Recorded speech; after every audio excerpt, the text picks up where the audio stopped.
날씨가 많이 쌀쌀해졌습니다. 엊그저께만 해도 더위가 걱정이었는데 이제는 감기를 조심할 때가 되어버린 것 같습니다. 건강 조심하시고 늘 건강할 수 있기를 간절히 소망합니다. 여러분, 가족사랑 축제가 이제 한 주 앞으로 다가왔습니다. 다음 주가 되면은요, 한 주간 10차, 벌써 10차가 되었는데 10차 60일 은혜로 기도회가 있고요. 또 사랑 나눔 바자회가 토요일에 있고요. 그리고 주일에는 가족 사람 연합 예배가 있습니다. 우리 교회에서는 이 행사를 통해서 전도하는 일에 온 힘을 다하려고 하고 있습니다. 이번 가족 사랑 축제를 통하여서요, 우리 부평 동부교회 안에 영혼 사랑하는 마음이 가득 찰 수 있기를 소망하고, 그로 인하여서 부흥의 불길이 일어날 수 있기를 소망해 봅니다. 그런데 여러분, 부흥이 어떤 곳에 일어나는가? 그것은 바로 부흥을 사모하는 곳에 일어나는 것이죠. 부흥을 간절히 사모하는 그곳에 하나님께서는 부흥의 불길을 더하여 주실 줄 믿습니다. 장로님이 전도하시겠지, 권사님이 전도하시겠지, 내 옆에 있는 저 사람이 기도하고 전도할 거야 미루기만 하면 그곳에서는 결코 부흥이 일어날 수 없습니다. 다른 사람은 모르더라도 내가 그 부흥을 사모하여 복음을 전할 때, 전도할 때, 그리고 그런 내가 한두 명, 두세 명, 서너 명 이렇게 모여들 때 그곳 가운데 부흥의 불길이 일어나는 것입니다. 영혼을 사랑하고 또 전도하는 일에 온 성도가 하나가 되어서 이번 기회에 부흥을 경험할 수 있는 우리 부평 동부교회가 될 수 있기를 소망합니다. 근데 언제나 그렇듯이요, 우리에게 있어서 가장 큰 문제는 바로 실천입니다. 좀 아는 것만으로 충분하지 않습니다. 실천이 필요합니다. 실천이 정답이고 희망이며 능력입니다. 우리 기독교는 실천의 종교입니다. 예수님은 사랑이십니다. 근데 말로만 사랑한다라고 고백하는 것이 아니라요, 예수님께서는 그 사랑으로 인하여서 그것을 실천하기 위하여서 인간의 몸으로 이 땅에 오셨습니다. 그리고 고난과 역경을 받는 것을 마다하지 않으셨습니다. 결국 십자가를 짊어지셨고 부활 승천하셨습니다. 친히 예수님께서 왜 사랑이신지를 몸소 실천하신 것입니다. 여러분, 전도도 마찬가지입니다. 전도의 필요성을 아는 것이 중요한 것이 아니라 직접 삶 가운데 전도해 보는 것, 복음을 들고 세상에 나아가 친구에게, 이웃에게 나아가 복음을 전하는 것이 너무나 중요합니다. 그런데 여러분, 전도하는 것만큼 힘이 들고 부담스러운 것이 없는 것 같습니다. 특별히 저에게 있어서 제가 MBTI 성향이 극I입니다. 혈액형으로 보면 트리플 A형인데요, 그런 제가 나아가서 복음을 전한다라고 할 때 너무나 부담스럽고 어려운 일인 것 같습니다. 그럼 여러분들은 어떠십니까? 복음을 전하는 것, 이것만큼 쉬운 게 없진 않겠죠? 네, 복음을 전하는 것은 너무나 중요하지만 그것을 실천하는 것은 또 너무나 힘든 일인 것 같습니다. 중요하지만 실천하기 힘든 이 복음 전하는 것을 우리는 어떻게 해야 할까요? 시대가 바뀌면서요, 전도하는 방식도 바뀌고 변화되고 있는 것 같습니다. 예전에는요, 아주 옛날 과거에는요, 교회를 세우기만 하면 사람들이 몰려들었던 때도 있습니다. 그때는 교회가 세상보다 앞선 지식과 문화를 가지고 선도했습니다.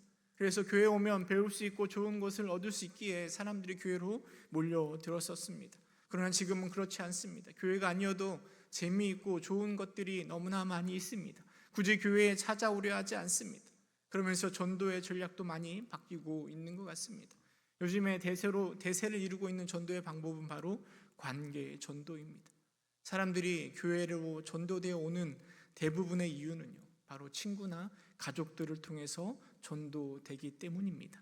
물론 여전히 길거리에서 복음을 전하는 사람들의 말을 듣고 나오는 사람도 있지만은요, 대부분의 사람들은요, 관계를 맺고 있는 그 사람을 통해서 교회로 전도되고 있습니다.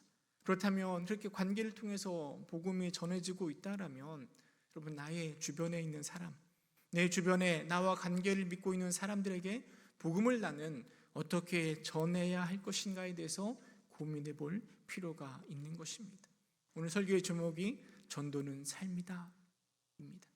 아마 여러분들은 여러분의 영성이라면 이 제목만 들어도 설교의 내용을 대충 다 짐작하실 것이라 생각되어집니다. 아마 다 아는 내용이지만 다시금 이 나의 삶에 대해서 생각해 보길 원하고요, 나의 삶을 통해서 어떻게 복음을 전할 수 있을까 고민할 수 있는 이 시간이 될 수 있기를 간절히 소망해 봅니다. 지금 바울이 지금 빌립보서를 쓸 때가요, 바로 로마 감옥에 갇혀 있을 때입니다.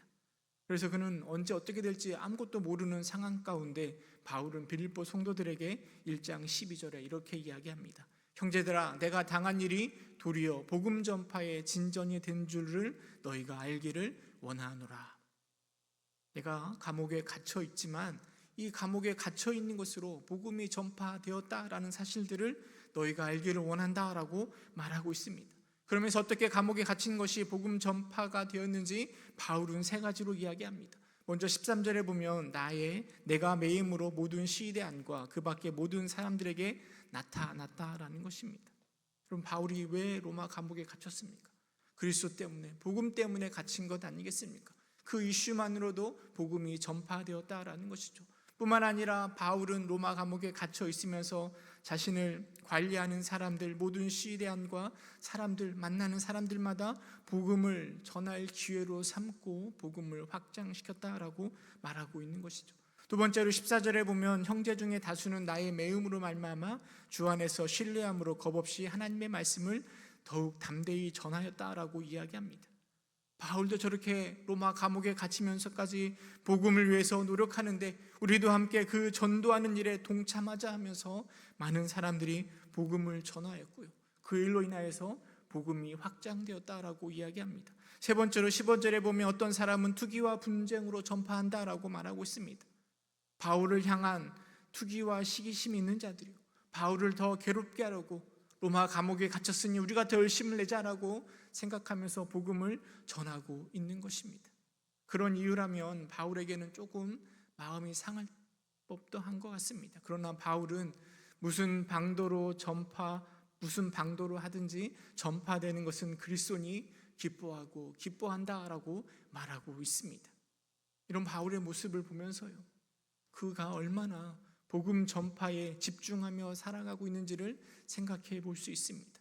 바울의 모든 신경세포 하나하나가요, 다 이 전도하는 일에, 영혼을 구하는 일에 집중하고 있고 연결되어 있음을 우리는 생각해 볼 수 있습니다. 그리고 나서 바울은 빌립보 성도들에게 27절에 이렇게 이야기합니다. 오직 너희는 그리스도의 복음에 합당하게 생활하라. 그리스도의 복음에 합당하게 생활하라라고 강력하게 바울은 권면하고 있는 것입니다. 여기 생활하라라는 의미의 원어는요, 시민답게 살아가라라는 의미를 가지고 있습니다. 여러분, 빌립보 사람 중에서도요, 그 로마 지배 아래 있었지만 그 중에 몇 명은 로마의 시민권을 가지고 있었습니다. 그리고 그 시민권은 엄청난 특권을 누리며 살 수 있도록 인도하였습니다. 그 대표적인 특권이요, 로마의 시민권을 가진 자는 결코 고문을 받지 않는다였다는, 고문을 받지 않는 것이고요, 또 하나는 로마로 가서 재판을 받을 수 있다라는 것입니다. 바울은 그 권리를 사용하여 로마로 갈 수 있었습니다. 로마의 시민권을 가진 자들은요, 모든 사람의 부러움의 대상이 되었습니다. 바울은 로마의 시민권을 가진 자가 그 특권을 행사하는 것처럼 복음을 믿고 구원을 받은 빌립보 교인들에게 그리스도의 복음에 합당하게 생활하라, 그 시민답게 살아가라라고 권면하고 있는 것입니다. 그 시민권은요, 로마의 시민권이 아닙니다. 예수 그리스도의 복음으로 인한 천국의 시민권이 되었으니 그 천국의 시민권을 가진 자답게, 하나님의 백성답게, 자녀답게 살아갈 것을 권면하고 있는 것입니다. 여러분, 바울의 권면을 역으로 생각해 보면은요, 아마도 빌립보 성도들은 그 시민답게 살아가지 못했던 것 같습니다. 복음으로 인하여서 천국의 시민이 되었는데 그 시민답게 살아가지 못하는 그 모습을 바라보면서 바울은 권면하고 있는 겁니다. 복음에 합당하게 생활하라, 복음의 시민권, 천국의 시민답게 살아가라 라고 이야기하고 있는 것입니다. 그런 빌립보 교인들의 그 모습을 보면서요, 그 모습이 혹시 오늘 우리의 모습은 아닌가, 우리의 모습을 점검해 보아야 되는 것입니다. 복음, 그리고 그것을 믿는 것으로 인하여서 천국의 시민이 되었음에도 불구하고 우리는 여전히 세상 가운데 죄인처럼 믿음을 지키기 위해서 슬슬 눈치를 보며 죄인처럼 살아가고 있지는 않습니까? 세상에서 당당해야 되는데 주눅들어 살아가고 있지는 않습니까? 혹은 시민권도 세상도 포기하지 못해서 양다리를 거치며 살아가고 있지는 않습니까? 돈도 권세도 누리고 싶고 믿음도 천국도 누리고 싶은 마음에 교회의 삶과 세상의 삶이 분리되어 살아가고 있지는 않습니까? 바울은 그런 우리를 향하여서 분명하게 이야기하고 있습니다. 오직 너희는 그리스도의 복음에 합당하게 생활하라. 여러분, 그렇다면 그리스도의 복음에 합당하게 생활하는 것, 천국의 시민답게 살아가는 것은 도대체 어떤 삶일까요? 어떻게 살아가는 것을 말하는 걸까요? 27절 이후에 바울은 이렇게 이야기합니다. 우리 27절부터 29절까지 함께 다시 한번 읽어보도록 하겠습니다. 시작. 오직 너희는 그리스도의 복음에 합당하게 생활하라. 이는 내가 너희에게 가보나 떠나 있으나 너희가 한 마음으로 서서 한 뜻으로 복음의 신앙을 위하여 협력하는 것과 무슨 일에든지 대적하는 자들 때문에 두려워하지 아니하는 이 일을 듣고자 함이라. 이것이 그들에게는 멸망의 증거요 너희에게는 구원의 증거니 이는 하나님께로부터 난 것이라. 그리스도를 위하여 너희에게 은혜를 주신 것은 다만 그를 믿을 뿐 아니라 또한 그를 위하여 고난도 받게 하려 하심이라. 저는 본문을 보면서요, 복음에 합당하게 생활하는 것 세 가지를 말한다라고 생각되어집니다. 첫 번째는 27절에 말하고 있는 것처럼 한 마음으로 서서 한 뜻으로 복음의 신앙을 위하여 협력하는 것을 말하고 있고요. 둘째는 28절에 무슨 일에든지 대적하는 자들 때문에 두려워하지 않는 것, 그리고 셋째는 29절에 그를 위하여 고난도 받는 것, 이게 바로 그리스도의 복음에 합당하게 생활하는 것이라 생각되어집니다. 여러분, 믿음을 가지고 생활하는 것은요, 참으로 두려운 일입니다. 세상 속에서 그 믿음을 드러내는 것은 결코 쉽지 않습니다. 때론 믿음 때문에 고난이 찾아오기도 하는 것입니다. 그러나 그것 때문에 위축되고 두려워 떠는 것이 아니라 담대하게 복음을 붙들고 믿음을 따라 생활하는 것, 이것이 바로 복음에 합당한 삶의 모습일 것입니다. 고난을 받지만 두려워하지 않는 것, 이것은 이해하기가 쉬운데요, 그렇다면 제가 처음에 말씀드렸던 복음의 신앙을 위하여 협력하는 것은 구체적으로 어떤 것을 말하고 있는 걸까요?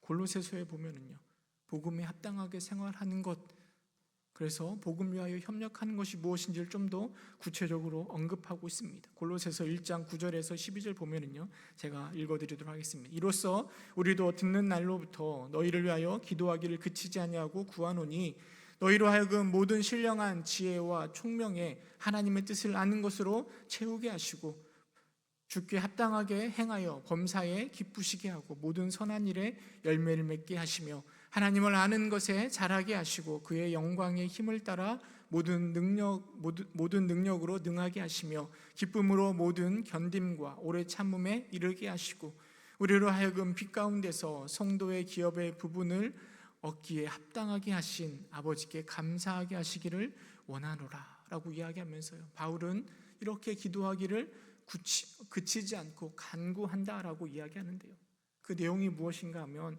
모든 신령한 지혜와 총명, 그러니까 우리의 머릿속에 하나님의 뜻을 가득 채우는 것을 이야기하고 있습니다.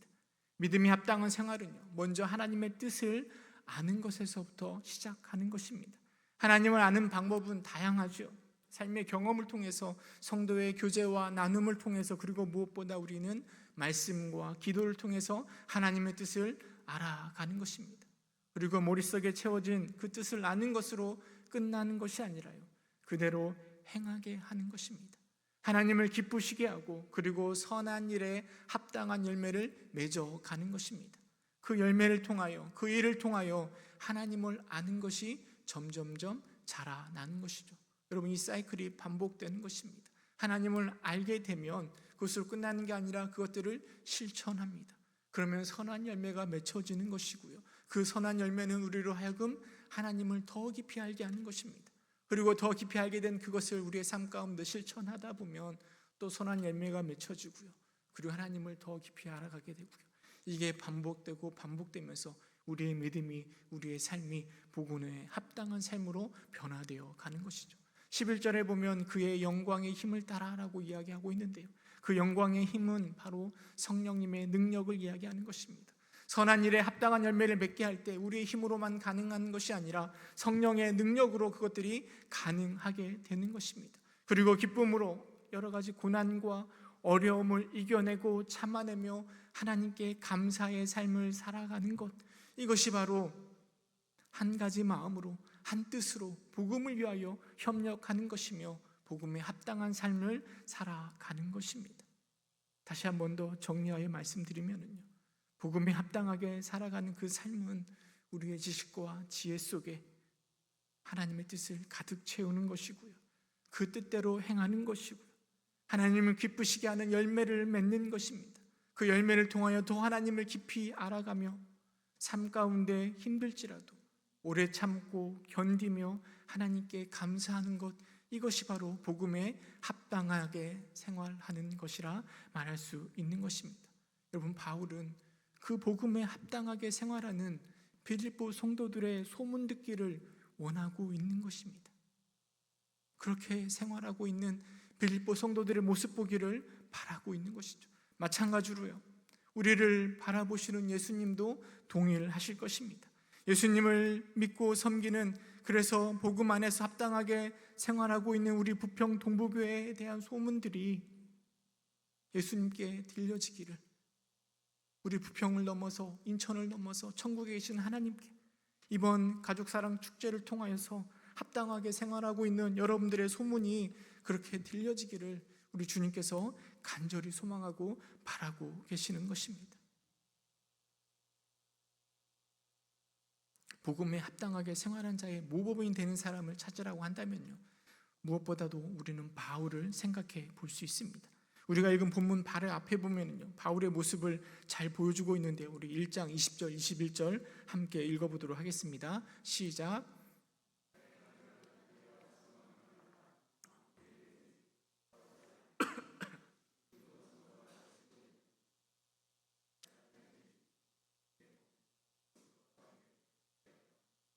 이는 내게 사는 것이 그리스도니 죽는 것도 유익함이라. 그는 지금 로마 감옥에 갇혀 있는 상태이며 앞으로 어떻게 될지 아무것도 알 수 없는 상태입니다. 그러나 그 와중에서도요, 아무 일에든지 부끄럽지 아니하고 오직 그는 로마 감옥에 갇혀 고난 당하는 것이 전혀 부끄럽지 않다라고 고백합니다.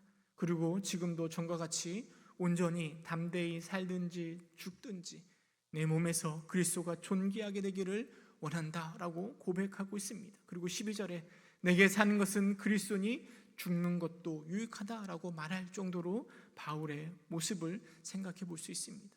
여러분, 바울에게 있어서 죽음은 저 멀리 있는 것이 아닙니다. 바로 코앞에, 죽음의 위협 앞에 놓여 있습니다. 그럼에도 불구하고 바울은 죽음도 유익하다라고 이야기하고 있습니다. 여러분, 바울에게 있어서 죽는 것이 왜 유익한가 하면은요, 바울이 죽으면 그토록 소망하던 예수님을 만날 수 있기 때문에 오히려 죽는 것이 더 유익하다라고 말하고 있는 것입니다. 그러나 바울은 죽음을 원치 않습니다. 지금 당장 죽는 것을 원치 않고요, 이 땅에서 더 살아가기를 원하고 있습니다. 왜냐하면 바울은 아직도 이루어야 할 사명이, 이 땅에서 이루어야 할 사명이 있기 때문이라고 고백하고 있습니다. 23절부터 26절까지 보면 그 내용들을 쭉 기록하고 있습니다. 내 몸에서 그리스도를 존귀하게 하려는 바울의 그 마음, 내게 사는 것이 그리스도니 죽는 것도 유익하다라고 고백하고 있는 그 바울의 그 고백, 사명을 위하여서, 빌립보 성도들의 유익을 위하여서 더 살기를 구하고 있는 바울의 그 모습은요, 오늘 우리 가운데 복음에 합당한 삶의 모습, 합당하게 생활하고 있는 그 모습, 시민권을 행사하며 살아가고 있는 그 모습이 무엇인지를 분명하게 보여주고 있는 것입니다. 그리고 그렇게 살아가는 그 모습이요, 28절에 보면 믿는 자에게는 구원의 증거가 된다라고 이야기하고 있고요, 그렇지 못하는 자에게는 멸망의 증거라라고 이야기하고 있습니다. 여러분, 바울의 그 복음에 합당한 삶이요, 더 많은 전도의 열매를 맺게 하는 것입니다. 우리는 전도할 때요, 전도의 기술에만 집중하지 않았으면 좋겠습니다. 고구마 전도, 오이쿠스 전도, 빌립 전도, 여러 가지 다양한 전도의 방법들이 있습니다. 물론 이런 전도의 기술이 우리에게 많은 도움을 주는 것은 사실입니다. 그러나 그보다 더 중요한 것은요, 우리의 삶이 어떠한가가 더 중요한 것입니다. 복음에 합당하게 생활할 때, 말씀대로 살아갈 때 우리의 삶은요, 세상 가운데서 가장 좋은 전도지이고 가장 좋은 전도의 방법이 되는 것입니다. 여러분, 초신자들이 처음에 교회에 오게 되었을 때요, 그들은 하나님을 잘 알지 못합니다. 그들이 바라보는 것은요, 바로 성도의 삶인 거죠. 성도의 살아가는 방식, 저 사람의 삶의 모습을 보면서요, 나도 교회에 다니고 싶다라고 생각하는 사람들이 교회에 정착하는 것입니다. 복음에 합당하게 말씀대로 살아가고 있는 그 삶이요, 불신자를 교회로 인도하는 것입니다. 그런데 교회에 나오기를 거부하는 사람들의 모습도 역시 마찬가지입니다. 저 사람 때문에, 저 집사 때문에 내가 교회에 안 온다라고 말하는 것이 대부분입니다. 하나님 때문이 아니라 사람 때문에 나오지 못하겠다라고 말하는 것이죠. 우리 합당하지 못한 신앙의 모습으로 인해서 교회를 떠나는 많은 사람들을 우리는 기억해야 할 것입니다. 어쩌면 전도의 핵심은 바로 우리의 삶일 수도 있습니다. 내가 올바로 서 있는가, 복음에 합당하게 살아가고 있는가, 이게 바로 전도의 시작이 되는 것입니다. 그래서 우리가요, 관계 전도를 한다고 할 때요, 내가 나랑 관계를 맺고 있는 사람들, 내 형제, 내 이웃에게, 내 친한 사람들에게 그들을 달달 볶아서 내 남편, 내 친구를 교회로 한번 나오게 돈을 준다든지 다른 곳을 유혹해서 교회로 한번 나오게 하는 것이 관계 전도가 아니라요, 내가 관계를 맺고 있는 사람들에게요, 안 믿는 남편에게, 내 친구들에게 바울처럼 복음에 합당하게 살아가는 삶의 모습을 보여줌으로써, 예수님으로 인하여 변화된 나의 모습을 그들에게 보여줌으로써요, 그들의 고백이 당신이 다니는, 네가 다니는 교회 나도 갖고 싶다라고 고백하게 만드는 것이 바로 관계 전도의 방법이 되는 것입니다. 여러분들 생각할 때요, 순교하는 것이 힘이 들까요? 아니면 그리스도의 복음에 합당하게 사는 것이 힘이 들까요? 어떤 게 더 힘이 들 것 같습니까? 물론 순교하는 것 정말 어렵고 힘든 일일 것입니다. 그러나 저는 오히려 복음에 합당하게 생활하는 것 역시 순교만큼이나 어려운 것이라 생각되어집니다. 물론 순교가 어렵고 힘든 건 사실입니다. 그러나 순교는 눈 딱 한 번 감고 딱 지나가면 끝나는 건 아니겠습니까?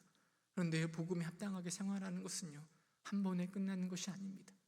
매일매일의 처절한 전투가 있는 것입니다. 매일매일 싸워야 되는 것이죠. 복음에 합당하게 생활하기 위하여서 수없이 많은 세상의 것들과 전쟁하고 또 때로는 타협하며 고난과 맞서며 살아가는 것이 바로 복음에 합당하게 살아가는 삶 아니겠습니까? 그래서 그런 모습은 매일매일의 영적인 전투와 같을 것입니다. 그러나 비록 실패하기도 하고 넘어지기도 하지만 복음에 합당하게 살아가려고 발버둥치는 우리의 모습을 바라보면서요, 저는 믿는 자들이 그 모습이 감동이 될 것이라 생각되어집니다.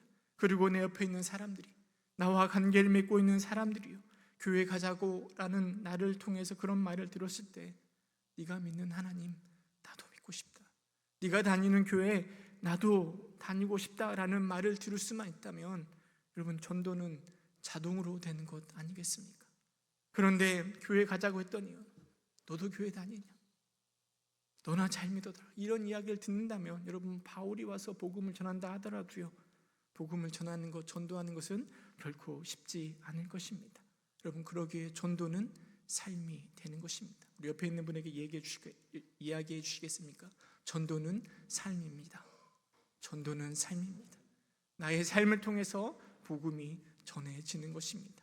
복음에 합당하게 생활하는 여러분이 바로 세상에서 가장 아름다운 전도지가 될 것입니다. 우리의 삶이 바로 가장 효과적인 복음을 전하는 방법이 되는 것입니다. 그럼 예수님께서는 우리에게 이렇게 말씀하셨습니다. 좋은 나무가 좋은 열매를 맺는다라고 말씀하십니다. 좋은 나무는 다른 것이 아닙니다. 성경의 말씀대로 복음에 합당하게 살아가는 것입니다. 그것이 바로 좋은 나무가 되는 것이고요, 그리고 좋은 나무가 되면 좋은 열매는 자동으로 맺게 되는 것입니다. 말씀을 맺고자 합니다. 전도는 삶입니다. 전도는 복음을 담고 있는 우리의 삶이 우리가 맺고 있는 인간관계를 통하여서 흘려보내는 것입니다. 그러기에 우리는 전도를 위해서요, 나의 삶을 점검해야 됩니다. 여러분, 나의 삶의 모습이 이 복음의 흐름에 걸림돌이 되고 있지는 않습니까? 아니면 나의 삶의 모습이 이 전도의 귀한 통로가 되고 있는지 살펴보아야 되는 것입니다. 바울은 고백하고 있습니다. 내 안에 사는 것이 그리스도니 죽는 것도 유익함이라. 그리고 나의 삶을 통하여서 그리스도가 존귀되기를 원한다라고 고백하고 있습니다. 여러분, 그 말의 의미가 무엇인지 곰곰이 생각해 보시기 바랍니다. 복음에 합당한 삶 살기를 소망하는 바울의 고백 아니겠습니까? 물론 우리도 바울처럼 살아갈 수는 없을 것입니다. 합당하게 살아간다라고 확언할 수는 없을 것입니다. 그러나 하나님을 아는 지식을 채우고요, 그것을 실천하려고 부단히 노력하고 분투할 때 나의 삶에 담겨있는 그 위대한 복음의 능력이요, 내 주위로, 내 주변으로, 내가 맺고 있는 관계로 흘러갈 수 있는 저와 여러분 될 수 있기를 주님의 이름으로 축원합니다. 함께 기도하겠습니다. 참 사랑이 많으신